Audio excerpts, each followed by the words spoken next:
G'day folks, it's Phil from 15 Minute Guitar Practice. Today I'm telling you why I think you're practicing your scales completely wrong. Now I do expect some controversy and some hate in the comments. That's okay. I do quite passionately believe this, and it's born out of experience with all the students that contact me, all the players that come up to me after the show. They all pretty much say the same thing. I practice my scales, but when I solo, I sound like I'm playing my scales. It doesn't sound musical. I feel trapped in these boxes, and I kind of don't know anything beyond those. All these things are related to the way you're practicing. Now, let me explain. I believe there are two separate and different techniques and methods for dealing with scales. The first one is where you're going from zero knowledge to acquired knowledge. By that I mean you started off not knowing the scale at all, and during a period of practicing that scale and the scale shapes, you now know that scale and the scale shapes. Okay, so it's this period of time you'll be typically doing drills and, learning each one of those scale shapes in turn. But after doing that, there is a new and different set of methods required to apply what you've learned in that scale. Okay? And nearly everybody I meet is not doing this second thing. And it's causing problems. It's causing that impasse, that lack of movement outside the boxes. It's causing that you just sound like you're playing scales. And when I ask people about their practice regime, they'll say, I usually do 10 to 15 minutes of warm-up practicing my scales. And I say, okay, show me that. And they'll do something like this. Probably to a click, hopefully to a click, they'll go.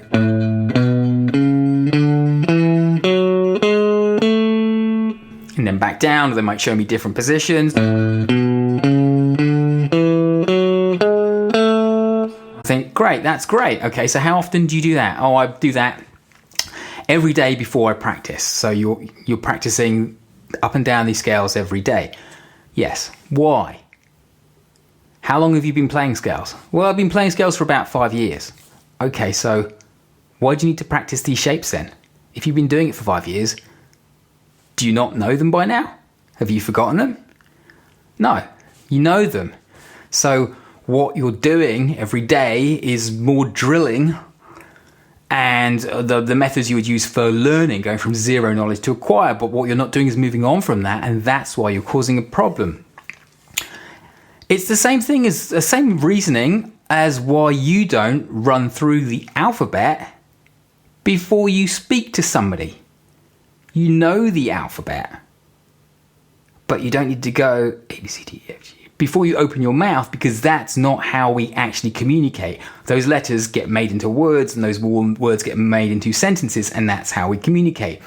So what you're doing by drilling these scales up and down, even when you know them, is just practicing A, B, C, D, E, F, G, and that has limited musical use. So here's what I recommend that you do. Take any scale you like, practice it to a click, obviously, but then let's groove. Let's make up something that feels good when we play it. One of my favorite ones is ba ba bap. Okay, ba ba bap. So let's do it about this tempo. And we'll do the A major scale. We're gonna go.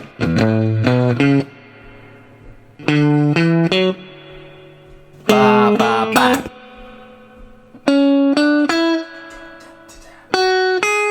And again.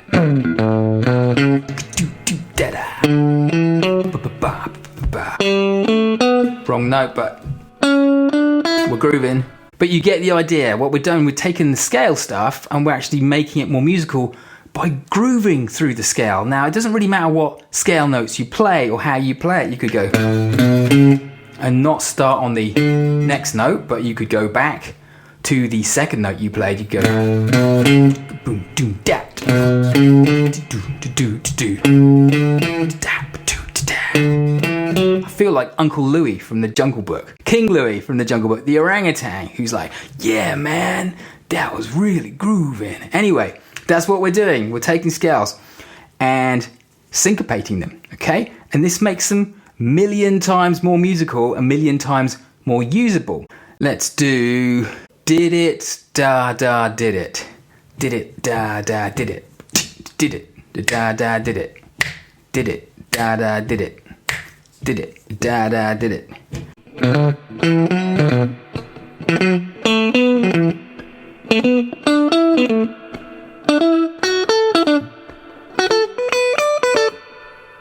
Okay, you get the idea? Don't be practicing up and down the scales when you're actually drilling in a tendency to play in that scalar way. If that's not what you need to do, what you need to do is take the scale notes and then apply them in a musical way. This is one way you can do it. It's a very simple way, but it's a very effective way because, you know, next time you're at a jam or something, instead of your solo being...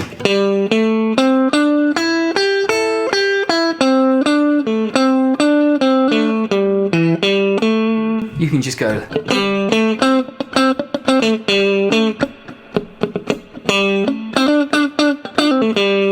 because you've been grooving.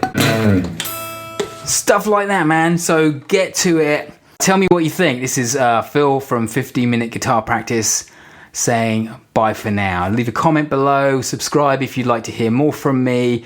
And I've got a course coming out soon called... well, I'm not sure what it's called. It either started off being called Scales to Phrases. Now it's called Essential Improvisation Techniques. But what it's doing is taking you as a player right now and the troubles you're having with all of those things, breaking out of the box, improvising, and coming up with new ideas. And it provides a toolbox of techniques to allow you to never run out of ideas and to be creative with the phrases that you make. But I'll put a link to the waitlist for that because I'm still filming it, and it'll be interesting to know if you are interested before I spend another 50 hours filming. Anyway, that's all from me today. This is Phil from 15-Minute Guitar Practice saying bye for now. Cheers.